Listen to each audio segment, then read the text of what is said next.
Galera, a gente finalmente está começando a entender quais são todas as 3 armas ancestrais de One Piece, porém esse último capítulo ainda levantou mais um mistério envolvendo elas e os objetivos do Joy Boy. O capítulo 1116 de One Piece está soltando tudo pra gente, pode até mesmo ter soltado um leve spoiler sobre o que é o One Piece, então fica aqui e bora conversar sobre isso. E bora lá, o capítulo já começa com as pessoas ao redor do mundo revoltadas porque as armas que afundaram o mundo ainda existem e se perguntando como uma guerra pode ter durado 800 anos e sem ninguém saber. E enquanto isso a gente vê uma cena de Mu-sama olhando para o quadro de alguém que teoricamente seria Nefertari Lily, enquanto a gente vê algumas pessoas em Alabasta chorando e se lamentando pelo desaparecimento da Vivi e a morte do Rei Cobra. O Vegapunk fala que ele não tem palavras para expressar o quanto ele lamenta, mas quer que todos saibam que ele queria desenvolver as bases para que a indústria do mundo todo avançassem. Ele deixou uma parte do trabalho dele inacabada, porém a Mother Flame, que é o ápice do trabalho dele, finalmente pode ter um uso prático. Ele tem certeza que um dia as preocupações com energia vão ficar no passado. Mas um tempo atrás, um fragmento da Mother Flame foi roubado e ele assume toda a responsabilidade. Então a gente vê a Stussy e o Edson conversando sobre o tremor que rolou depois do Nazujuro ter cortado parte de Lab Phase. E o Edson fala que ele não tem mais como continuar produzindo nuvens pro Chapéu de Palha e fala pra Stussy ir embora, e ela pergunta se pode soltar o Kaku. Então o Edson pede desculpas e fala que ele não tinha parado pra pensar pelo lado de que ela fez amigos e se sente mal por ter traído eles. Ele até mesmo fala que isso é a prova que ela é humana e fala pra ela seguir o coração dela e fazer de tudo pra sobreviver, e a gente vê ela chorando de felicidade. E antes de continuar, eu queria pedir pra que, se você estiver gostando desse vídeo, você deixe o seu like e compartilhe ele com mais alguém que gosta de One Piece para ajudar o canal, e também se inscreva aqui se você quiser continuar recebendo os próximos vídeos. A meta agora é chegar em 2.000 inscritos, cada um de vocês vai me ajudar muito nisso, eu agradeço muito. Mas agora bora voltar pro capítulo. O Vegapunk continuou falando que umas 2 semanas depois do roubo da chama, uma luz forte apareceu no céu bem acima do reino de Lulusia, e pelo que ele ficou sabendo, o reino desapareceu sem deixar vestígio nenhum, e depois eles identificaram sinais de um terremoto que atingiu o mundo inteiro. Ele fala que apesar de tudo, como um cientista, ele tem muito orgulho dessa descoberta, afinal esse grande sinal de energia só poderia ser gerado pela Mother Flame. A gente vê as pessoas ao redor do mundo chocadas descobrindo agora que o Lulusia desapareceu, e o Vegapunk falando que infelizmente a chama que ele criou foi usada para abastecer uma arma ancestral, o que sim indica que aparentemente o que destruiu Lulusia foi uma arma ancestral carregada pela Mother Flame. E bora recapitular, a gente sabe que a Shirahoshi é Poseidon, a gente sabe que Pluton é um enorme navio de guerra com uma capacidade de destruição em massa. Nenhum dos dois teria como estar envolvido nisso. A Shirahoshi não tem como porque ela não estava lá, e Pluton não tinha como porque o ataque veio do céu. Teoricamente, o que fez isso em Lulusia foi Uranus, que na mitologia é a personificação do céu, ou seja, ironicamente, a última arma ancestral da qual a gente vai ter algum tipo de informação oficial é a primeira que a gente vê sendo usada para combate direto, ou no caso um massacre. Isso confirma aquela teoria antiga, na verdade, de que Uranus é um tipo de arma que fica no céu ou então que ataca pelo céu. E nesse caso do ataque contra Lulusia, a gente sabe que foi a Mother Flame que carregou ela. Chega a ser impressionante quando a gente para pra pensar qual é a real capacidade das 3 armas ancestrais quando elas estão juntas. Shirahoshi, que é a Poseidon, tem a capacidade de se comunicar com e controlar os reis dos mares, que são criaturas marinhas gigantescas. Pluton é um navio de guerra que teoricamente teria o poder para arrasar uma nação, e a gente viu na prática o que Uranus pode fazer. É muito fácil imaginar como esses 3 poderes juntos poderiam dominar todo mundo. Mas então Vegapunk continua dizendo que ele não sabe quem executou esse ataque terrível, nem a localização dos responsáveis, mas o resultado é muito claro. Ele participou da morte de muitas pessoas e tem responsabilidade nisso, e ele pede desculpas. Porém, ele fala que isso também serve como evidência para apontar que o desastre que afundou o mundo pode sim ter sido causado pelo homem. Vegapunk continua falando que eram 3 armas ancestrais no passado. Joy Boy tentou passar essas armas para gerações futuras. E essa parte é muito interessante porque o Vegapunk começa a se questionar. Por que ele faria isso? O mundo já não afundou o suficiente? Qual é o lado certo? Qual é o lado errado? Ele fala que isso vai ser revelado um dia, e ele avisa uma coisa: nesse dia o mundo todo vai afundar. Essa parte é extremamente interessante, porque de fato, se Joy Boy queria que essas armas continuassem e fossem levadas para gerações futuras, é porque ele tinha algum uso em mente para elas. A primeira coisa que veio na minha mente é justamente que, e se Joy Boy sabia que apenas com essas 3 armas seria possível derrubar o governo mundial e principalmente derrubar a Red Line? E isso corroboraria ainda mais para aquela teoria já antiga e popular de que lá no final de One Piece eles vão derrubar a Red Line. Isso iria unificar o mar, consertar aqueles eventos climáticos bizarros e também geraria o All Blue. Isso iria levar a obra para um rumo que se assemelha muito com o que algumas teorias antigas já vêm hipotetizando, e também se aprofundaria ainda mais em um fator que tem sido explorado agora no arco e na lore do Vegapunk, que é justamente o fato de que a ciência ciência e as invenções do homem podem ser usadas para o avanço ou para a destruição. E seria a mesma coisa com as armas ancestrais, elas poderiam ser usadas para destruição ou para fazer o mundo avançar. Apesar de que a gente ainda não sabe exatamente o que elas são e como surgiram, afinal a Shirahoshi, que é uma arma ancestral, também é um ser vivo. Essa foi só uma hipótese que eu levantei e eu imagino que o plot trabalhado vai ser esse, mas me digam o que vocês acham aí nos comentários, o que vocês acham que o Joy Boy queria com as armas ancestrais. Então o Vegapunk continua falando que o século perdido ainda tem muitos mistérios, mas algumas pessoas conhecem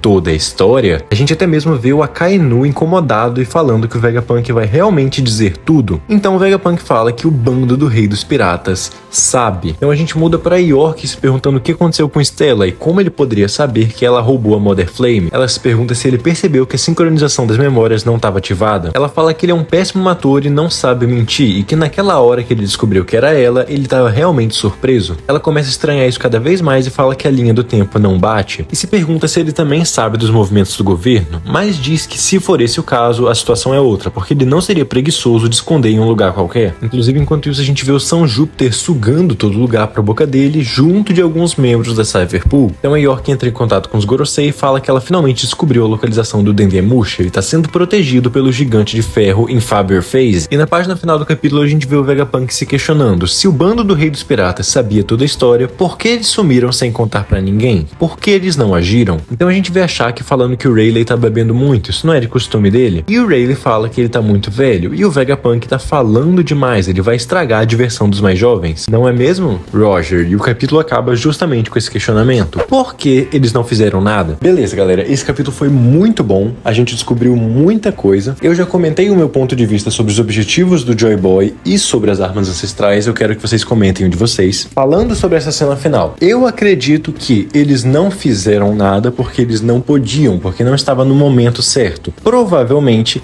lá na última ilha, em Laugh Tale, vai ter alguma coisa dando a entender que precisa existir um momento exato para fazer seja lá qual era o objetivo de Joy Boy. Como eu falei, esse capítulo deu quase um spoiler do que tem no One Piece. Afinal, a gente sabe que o bando do Rei dos Piratas, ao chegar lá, descobriu a história completa, o que honestamente não é novidade para ninguém aqui. Mas isso também faz a gente entender que provavelmente lá no One Piece parte do tesouro é um poneglyph. Eu acho que muitos já imaginavam isso, mas isso agora torna praticamente certeiro. Ou um poneglyph ou alguma outra coisa que conte a história do século perdido. E sobre aquela cena de Musama olhando para o quadro de quem teoricamente seria Nefertari Lily. Isso aí é muito curioso, até porque o quadro estava lá no castelo. E aí eu levanto para vocês o questionamento. Por que aquele quadro está lá? Será que originalmente era a Lily que ficava lá? Será que Musama e Lily tinham algum tipo de relação especial ou algo do gênero, talvez até mesmo parentesco? Pelo que a gente sabe, Musama provavelmente